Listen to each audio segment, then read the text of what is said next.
truly be who you want to be, you've got to be authentic. You can put on the show. The problem, and I'm not judging, but the problem with youth today and with a lot of entrepreneurs is we want to create a picture. We tell a story. We live through social media. We portray the story. But if I actually ask you to deliver on the character, you struggle, right? Yeah. So let me be vulnerable with you. Let me take you back 3 years. We just come through COVID. I had lost my dad. I was flying to different parts of the continent, working continuously, driving myself through all hours. If I slept in 72 hours, I was lucky. I was really, really, really living on the fast lane. But I didn't know how to shut my mind down. The only way I could was to take a sleeping pill. And when you take a sleeping pill, you will quickly discover that you forget you took one, and you take another one. And you forget you took that one, and you take another one. And then I suddenly landed in a space where I realized I had built this massive organization, but through it all, I had lost myself. And so I took 6 months out of my business, and I re-energized and refocused myself. Now, why do I tell you this? Because even though I look this perfect, perfectly put together, perfectly organized, great vision, it is important for you to understand entrepreneurs' mindsets are not foolproof. We have weaknesses which we turn into strengths. And our ability to show you our weaknesses will give you the ability to see that vulnerability is a great thing. You can achieve anything in entrepreneurship if your mind is right. And hence, when I paused, I focused on mental well-being. Now, why do I say this? Why am I not starting with this great story and the vision? Because if your mind is not set, if you're not focused on clarity of vision in your head, you will achieve nothing. So I learned to walk away from my sleeping meds. I changed my habits. I meditate. I listen to great music to cleanse myself. I play with my Frenchie. I've learned to understand my kids. I've learned to pray. And I've learned to connect again. And that has what's given me even greater strength to build on a greater business. It is important for you to have clarity in your head. It is important for you to understand that it's not just exercising your body, but exercising the mind. And when you get your mind right, anything that you want to do becomes possible. So here's my story. How did I get to where I was? I explained to you very clearly that I had a vision. I knew this is what I wanted to do. I came from Transnet. I was in a sector where I knew people. I wanted to move cargo. I got into the port and I decided, okay, I'm going to move some cargo, but I knew nobody who had cargo to move. I phoned around, shopped around. Gloria Sarobi, Wiphold, you know her? I phoned Gloria. I said, Gloria, I need some work. Now, fortunately, I came from a Transnet, so I worked with Gloria. She said, Pri, come talk to me. Gloria wanted to bring cement into the country. Do you remember those days when cement was being imported? I was the first woman that brought cement into the country. So I jumped on a ship. I went to China. I couldn't speak any Chinese, any Mandarin, nothing whatsoever. But I didn't know. I weighed 101 kilos. I got onto that plane and they told me I needed 2 seats. And I said, I only bought one. Nonetheless, I fitted into that seat. Stay with me. There's a reason I tell you the story. I fitted into that seat. I loaded that cement 2 days earlier than I should have. And the shipping line paid me 100,000 US. So I took the 100,000 US. I came back. I offered it to Gloria. She said, no, Priya, use that to build your next big dream. What's the greatest cost of moving cargo around the world? fuel. So I realized that in order to allow more people to do what I do, I needed to give them fuel. If you were black and you were a woman and it was the early 2000s, no oil major supplied you with fuel. Nobody would give you a credit line. So I decided I would take my 100,000 US, I would go to Sasol and I would try and get supply of fuel. I went to Sasol and they declined me. They said they needed a 10 million rand guarantee. I went to ABSA, who I was banking with at the time, and I begged for a guarantee. I was declined. I asked who declined me. They said a guy called Peter Swart. Who the hell is Peter Swart? He sits in ABSA in Johannesburg. I tracked down Peter Swart's number. I remember calling the man and saying to him, Mr. Swart. He said, yes. I said, my name is Pria Hassan. I'm from Women of Africa. He said, how did you get my number? I said, I met your executive assistant. Because I hunted her down, obviously. You know, media is a great thing. Social media is even better. He said, how can I help you? I said, you don't know me. He said, I don't know you. I said, but you just declined me a 10 million rand credit line and you don't know me. So how the hell can you not bank me? You need to get to know me.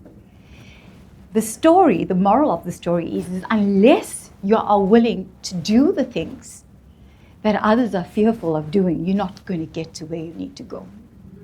So everybody says funding, funding, funding. You need to chase it. If you can't chase it, you need them to chase you. It's about getting your idea out there. It's about getting your brand across. Peter banked me. My first 10 million rand, I signed with Sasol. Deal was done. Now I wanted to move fuel into Africa. I had a bigger dream. I went to Africa. I went to Zambia. I said, I'm going to mine copper concentrate, and I'm going to take it and sell it to China and get chrome. Well, that was all wrong. You can't get, anybody listen to me? Did anybody listen to me? Can you get chrome from copper? Exactly. So I didn't understand the mining sector at all. I just had an idea, no research, nothing, go into Africa, take good money that I've made out of petrochemicals, and now I'm throwing it into bad money in mining, thinking I can mine copper and get chrome. You can't mine copper and get chrome. You mine copper, concentrate, and you get copper cathode. I paid a very expensive fee. What does that teach you? That even though I was now an astute woman in the chemical sector and in the logistics sector, I had no clue about mining. Without spending the time on understanding what mining was about, I went to an area, invested my money, and was clueless about how to get the product out. Fast forward, I managed to start out a chrome mine in Zambia. I handed it over to the Zambian women to continue the chrome mine. I helped them with their logistics. They're well established now. And then I went into Zimbabwe. I found that the greatest problem in Zimbabwe was the lack of fuel to move rail, and rail moved coal and other mining commodities. Guess what? I then started supplying fuel into Zimbabwe. But I couldn't get my money out of Zim. How was I going to get my money out of Zim? Have any of you gone to Zimbabwe? Anybody? Yes. Yeah. I'm also from I'm a Bulawayo girl. Petrochemicals. Yep. So got to Bulawayo and said, right, I'm going to supply you. But how am I going to get my money out? Because you know how the state is. Who else moves on rail? Come. In South Africa, Transnet. I go to Transnet and say, you need to move cargo through Zim, right? They say, right. I said, how are you going to get your cargo across when you got no fuel? You have a point, Priya. Okay, what do you need? You pay me, I'll supply Zim, and I'll get my money on this side of the country. Now, I'm not just a fuel supplier in South Africa, I'm going into sub-Saharan Africa. Wow. I got bored. I got really bored. Now I'm in fuel, I'm in logistics, I'm in warehousing. What next? Okay, now the next greatest thing that I see moving around is the automotive space. But there's no women in the automotive space. It is a sector dominated by men because we are fearful of the technicalities on the automotive side. So I said, I'm going to spend some time in the KZN cluster and understand where cars are moving, how they're moving, who's moving them, and how can I get involved. But I didn't want to do it myself. So we took a whole host of students. We understood what the automotive cluster looked like. And then we went to the Toyotas of this world and said, give us an opportunity. Of course they didn't at first. Who's going to take a risk moving millions of rands worth of cars to an ordinary company that knows nothing about how to move them? So I had to prove to them that we are worthy of investing in. How did we do that?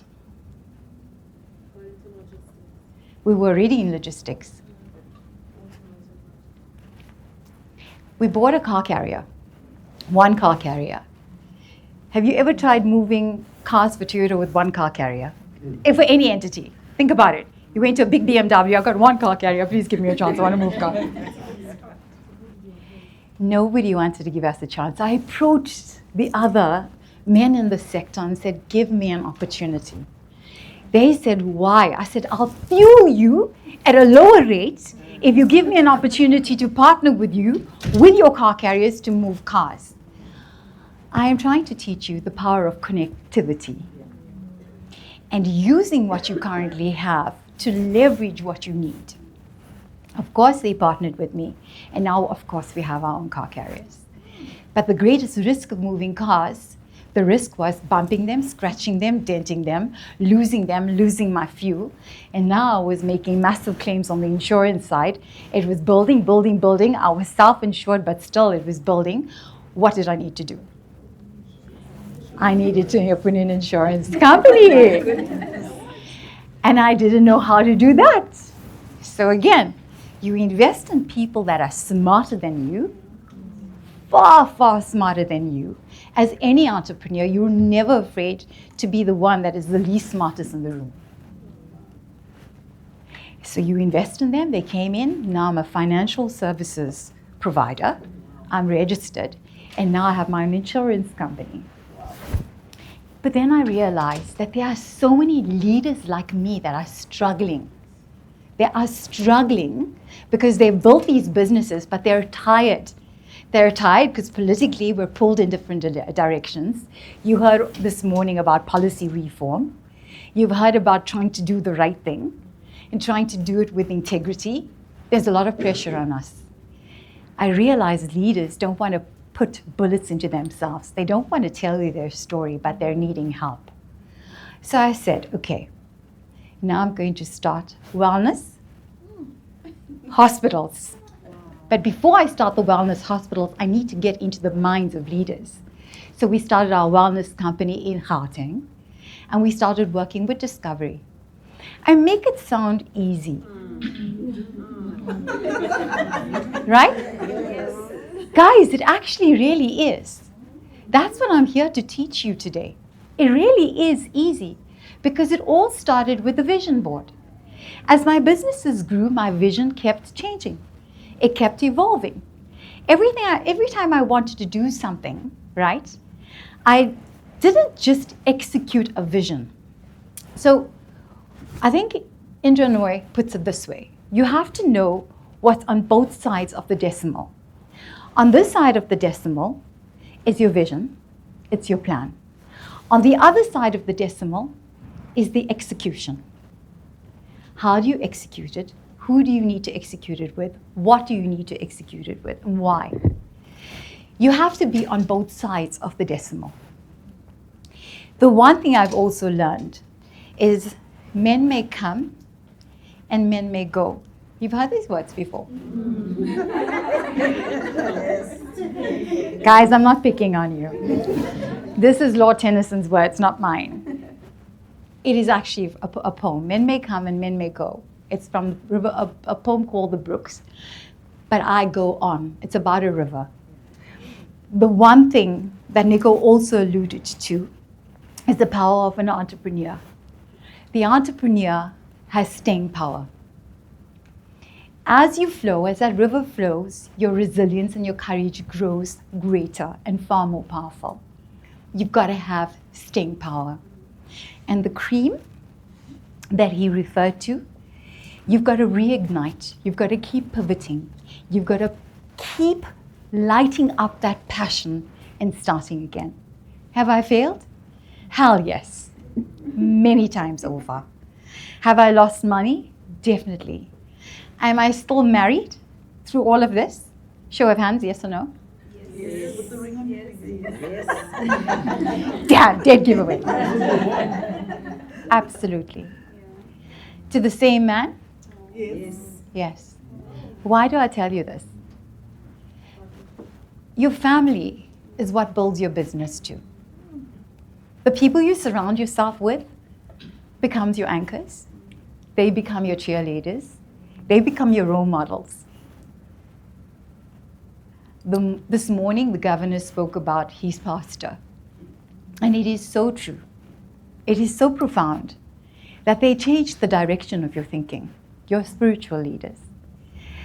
So yes, I'm still married to the same man. I have 3 children. Fun fact, I like to jump off bridges and planes. All entrepreneurs have a certain element of risk in them. So if you want to be an entrepreneur, you must be able to get out of your safe zone. You must be able to swim with sharks, jump off bridges, jump off planes, not literally sometimes, but just in your head, and say, I'm going to do it. I'm going to do it. I may not land where I want to, but I'm going to take a chance anyway. The books I've given you will allow you to work through the processes I work through. 1 hour didn't give me the time to show you what my actual blueprint was. But it can incite in you, and it can allow you the thinking. It can ignite the thinking that ignited in me to allow you to build your own plan. So, this is my fat photo.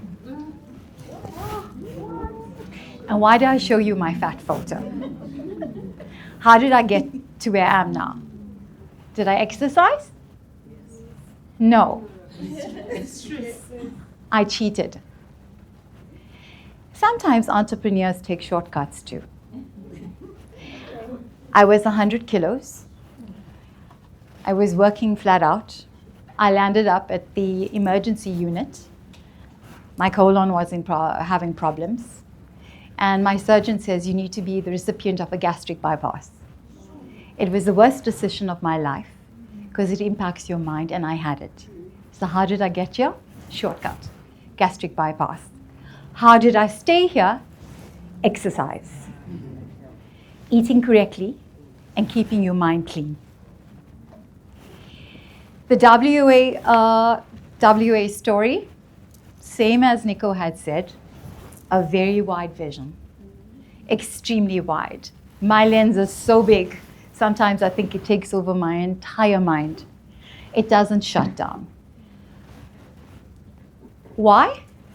Because I believe that as entrepreneurs, our purpose, yes, is to fulfill our dreams in terms of material wealth, but greater than that, it's to create a kind of country where everybody can tell their own story, where every child who has a dream or has an idea is given the opportunity.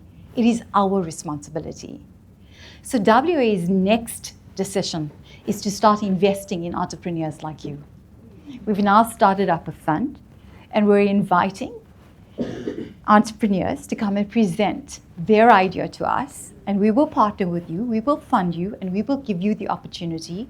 We will stand with you, nurture you, school you, hold you, and build you. Wow. That is what every entrepreneur should be doing. Do we all have the time to do it? No. How did I get here? With my blueprint. How do I stay here? By continuously having action. Action without excellence is nothing. How do you get to excellence? Anybody? Show of hands. Excellence? One way, correct. Another way? Discipline. 100%. Taking risks, but also learning from others. It's so important. Sometimes you're totally lost. And the only way to get to where you are is to learn.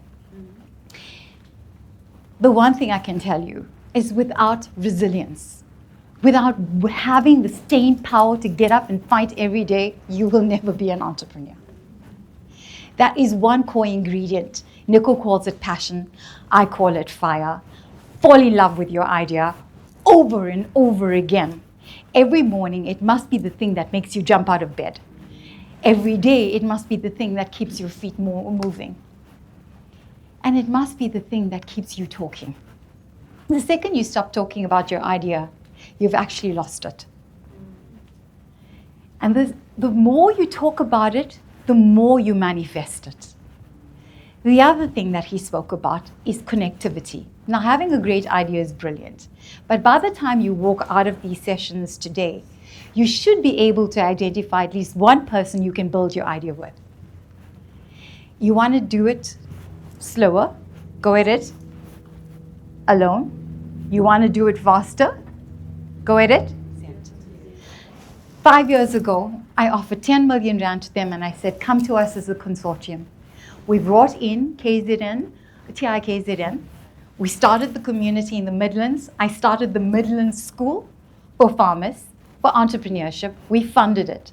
Why did it fail? Because no one is willing to come together. That's the reason. The community, correct. Problem. Is that they don't want to come together now so that we can utilize it together to now. Agreed. Agreed. So it's not that we don't have the solution.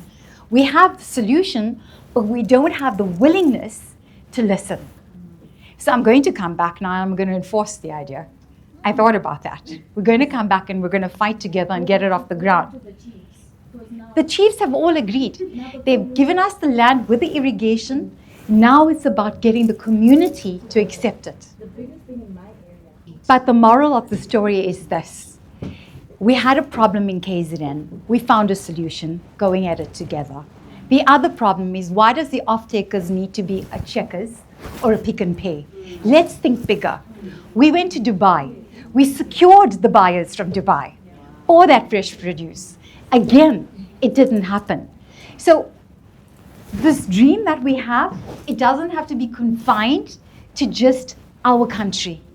That blueprint that I gave you will teach you how to put together a proposal. And if you're stuck, the invitation from WA is come to us and we'll help you build it. That's what you need. You need somebody to walk the journey with you, that's done it, to teach you. You need to go on more delegations that you're invited to, that are paid for, to interact and engage. How do you think I met the Zimbabweans? Do you think I met them in South Africa? I met them in India on a trade delegation trying to sell fuel.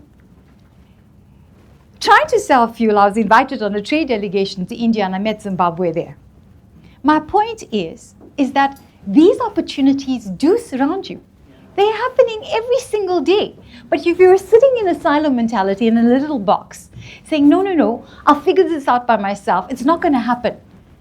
And you have to come to people like me to teach you. You're going to have to understand who to talk to, what to say, how to do it, what to present.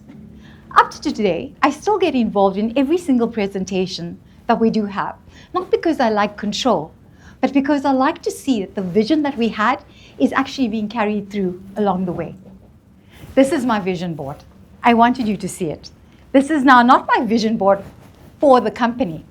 This is my vision board for myself. And I put it out here because I wanted you to understand something. Is that basic? Basic, yes? No, yeah? Right? Basic. What if I told you 30 years ago, my family was never together. We were all separated. What if I told you that 30 years ago, I never thought that I would have any dealings in different types of currency? Or 10 years ago, I never thought that I would get to Tibet or meet the Dalai Lama. I'm heading there in October. I climb mountains, I hike. I went to the base camp at Everest. Last year I did Bhutan. The point is this is my personal vision board for myself. The company one looks very different, and I'm going to share it with you as well. But see how simple this is? See how simple this is? Right? It's actually not that difficult. It isn't. It's pictures that you put together of what you want in your life, literally, of where you want to be and how you see yourself. Simple, basic pictures that you look at every single day and you will get there. I wouldn't see myself meditating or dancing 5 years ago. Now I do Zumba. I couldn't bend my knee up until 3 weeks ago. Now I can. Entrepreneurs are not complicated. We don't need to reinvent anything. We need to get through the simple things in life. And getting through the simple things in life requires simple acts. So when everybody thinks entrepreneurship, people normally think highly complicated. I have to come up with something new. If I don't have a new idea, I can't be an entrepreneur. Yes? Am I right? Yes. In your head, you think, I don't have any new ideas, so I can't be an entrepreneur. I don't know what to do. That's it. Hell no. You don't have to reinvent anything. You can look at what I'm doing and say, Priya, I can do it better than you. Here's my idea, and you're an entrepreneur. Very important is, why am I doing it? What is the legacy I want to leave? And my legacy, why I'm doing it, is because someday I want to be able to see you do things better than I ever did. And the only way to do it is for people like me to step out of your way and allow you to be who you are, to realize your full potential. My legacy is to leave a host of entrepreneurs behind me and in front of me. My legacy is to build more and more and more qualified students. So you will see WA takes in a host of learners that walk away with degrees. Almost all of them, I want them to be entrepreneurs. So we encourage them. We want to fund them. We want them to go out, but most of them want to stay. I push hard. Even Nicole, 14 years, I'm still pushing on. I'm saying, Nicole, go out. You can do it. You can be there. She refuses. The point is that that's the legacy I want. It is not about the cars. It is not about the jewelry. It is not about the houses. I have one house. It's the only house I'll ever own. I'm happy with it. It's not about accumulation of properties. It's about the accumulation of knowledge and the strength that that person that you see, you know, somehow, somewhere, you fired up and you ignited that thought and you were part of their story. So I want to be part of your story. I've spoken about opportunity, and now let's speak about risk. Risk is not just about money. When you think risk, you think money. What else do you think risk is? Integrity. Who said it? It's about integrity. If you don't have integrity and credibility, you have nothing. You've got to protect that. If there's anything I need to teach you, it's to protect your integrity and your credibility. Your name is your brand. Of late, I had this incident of where people have been coming at me. You're a woman in Petrochemicals. How did you get here? You knew someone. You took a shortcut. Sorry, guys, I'm not beating down on you. But the men on the game find it very hard for women to stay in the sector because we're only 3, at most. 2 that have staying power. The third one falls away sometimes. 5 minutes. So what I've been doing is I've been spending an awful lot of time talking about my credibility. And then I've realized that respect is not demanded, it is commanded. These are the things I want to teach you about your credibility and about engaging with others. Don't over-explain yourself. Make it short and simple. People must understand you. You don't need to convince them of anything when it comes to your credibility. Stop pleasing everybody. If you put yourself last, trust me, you will arrive last. Learn to please yourself. Learn to put yourself first. Stop waiting for someone to tell you how great you are. External validation is fantastic, but to build internally your own self-confidence, to listen to your own inner voice, to have courage and strength and confidence in yourself is something that you need to teach yourself. You will always find there's a voice louder than you telling you you're not good enough, you're not smart enough, you're not fast enough, you're not great enough. You need to silence that voice. Don't tolerate disrespect. I walked in to this boardroom of a big major entity and I said, audit me. I gave him every single document of every product that I've delivered in the last year. Trust me, it was a lot of documents. And I said, audit me. Please tell me where I've not delivered something of quality, where I've not delivered at all, or please show me who I knew. Stop comparing your journey. Every journey is unique. Your journey is unique. There is no need to look at others and say, you know what? They did it. I'm not going to be able to get there. Finally, you have the pieces of paper. Why are you here today? What is it you wanted? You've heard what you get when you finally figure out what it is you want to do. You get people like me. You get people that are confident, that are kind, that are willing, that have financial clout. You want to be that person someday. Show of hands? Yes. Yeah. But in order to get there, you need to do the things that I did. You're not going to get there sitting in a room with one big idea, trying to figure out how to go in it alone. So this is my laws. I live by it. I sleep with it. I walk it. I talk it. I breathe it.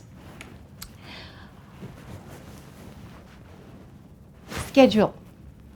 Having a schedule. Plan, plan, plan, and you will execute. If you do not have a schedule, you would achieve nothing. And it's not just about your business. It's about your family. There is no such thing as balancing your life. A woman will never, sorry guys, be able to balance anything. We are the chefs, we are the doctors, we're the mothers, we're the business women, we're everything. And that is okay. If you cannot balance it, don't worry about it. Forget about it. It's okay. Strategy. It's a living document. You know what my strategy is? What is my strategy? My vision board, guys. That's my strategy. Everything that I want to do is built into that vision board. So the pictures that you see, I have a story behind each of them. Now, you've seen my personal one. I will share my business one. So for example, very quickly, in fuels and oils, my next big strategy is to have my own storage, right? I currently import my own product. I trade off Dubai, so I'm on the Arab Gulf. When everybody ran out of fuel in the country, Pria was fully stocked. Why was I fully stocked? I have the most powerful traders working for me, smarter than me, sharper than me, and we deal off global platform. When the Arab Gulf shut down, I could bring fuel in from America. So when the country ran dry, everybody called me, and I loved it. I loved it because it taught me that I was in the right game. But what did I learn from it? I didn't have enough storage for the product I was bringing in. As fast as I was bringing it in, we were running out of space because the oil majors, US learned this, the oil majors was holding on to their product, because if they held on to their product, when the price changed and they had 100 million liters of fuel in storage, and the price shifted to 8 Rand more, guess what they were making? 800 million Rand, just like that. But Pria decided, we do the ethical thing. We will not hold on to our product. We will distribute our product. So while I was bringing in and distributing, others were holding. And so I decided now I need my own fuel storage tanks. So the next big thing on my strategy and my vision board is to have, sorry Nicole, I think that's me, is to have my own storage tanks. So my strategy is my vision board, and it's a living document. On my strategy, on my vision board for my company, you will see that I have a whole host of fuel tanks. And I've already bought our first one. So, thank you. Pria, as you begin to conclude, we do want to squeeze in some time for questions Sorry. from our delegates. So Thank you. perhaps your parting shot, they will distribute the mics for some questions from the I will. That's my parting shot. Now go build your own world. I've shown you mine. Thanks. Sometimes you need someone to just walk with you. Sometimes you just cannot do it alone. A woman in a wholesale business may have a license. And you know the problem is government is giving licenses to everybody. And I'm glad you're showing me that you have been trying and you're showing your vulnerability, because that is okay. Sometimes you just need a stronger woman to hold your hand. Or you need to come to me and say, Pri, I want to do a truckload of fuel. And I'm going to say, oh, that's R1 million. And you're going to say, yeah, it's R1 million. One truckload of fuel is R1 million. And I'm going to say, do you have a customer? You're going to say, yes, Pri, I do. I'm going to say, fine, go get your customer. I will supply you. Don't worry about it. And we start one step at a time. Sometimes it just takes you to ask. And you've asked. Yes. So Well it's done. tears well spent. Yes. Well done, Victor. You know what the problem is in the room? Is that you all have issues that have stopped you from getting that step further. Now, I can sit here and I can tell you how to move forward, but I don't know the details behind what's stopping you. So I think what we have to do, Gugu, is we're going to give everybody an opportunity in the room to give me one problem that they have. How, okay, one problem, and are we Let me tell you why. We're going to have to solve it. So following today, my email is in that book that you have. I think my contact number is also there. You're all going to get books and water bottles from WA. And in there, you're going to send me your issue. Now, please, don't expect me to build your plan. That's not what I'm saying I'm going to do. But I can give you the connectivity to answer some of your issues. Because I can't give you a blanket answer without giving you some type of solution. Thank you. And I'm going to be absolutely useless as an entrepreneur if I'm not able to open the gates behind me. Got you. Remember what I said to you about knowing your gut, reading your gut, understanding it? 90% of the time, it will not let you down. There will be times it will let you down. But the second you get a feeling, a strong feeling that that is the person you need to speak to, most of the time, you're on par. Now, how would you know if you need to continue with that connection is another question. If you've made the connection and you've made the approach and you're not getting what you want from it, but remember what Nico also said, don't make the approach just because you simply want to do business. Build it up. So when you go there, you must already have built up a repertoire. So when you do connect, it becomes a meaningful connection. Yesterday, sorry, I am going to take 1 minute.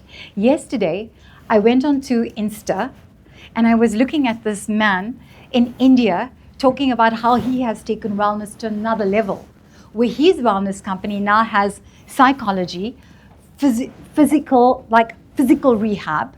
So he has physiotherapy, he has meditation, and everything else under one roof. I sent him a message on Instagram. And I said, sir, I've built my first hospital, I've built my second one, but my third one, I wanted to look more like what you're talking about. I trusted my gut. This morning he sent me a message and he said, I've looked at your website, I'd love to partner with you. You see, it's about an instinct. And I can show you the message, but it's just about trusting your gut and taking a chance. You know, I didn't know this man. Honestly, I didn't know him. But I liked what he put out there, and he was in India. So I'm on a plane to India next week to go meet the man. How amazing. Fantastic. Thank you so Thank you, much, Gugu. Pria. Much, much appreciated. Gugu has her own dreams, guys, and she's building on them. So, power of connectivity. No, it's important. Now, you see, this is how another woman does it. We also promote the women in the room. So please do connect with her. She has great ideas. And I think there's so much of opportunity to walk away from this room with your own joint ventures. Please put that into your head. Thank you.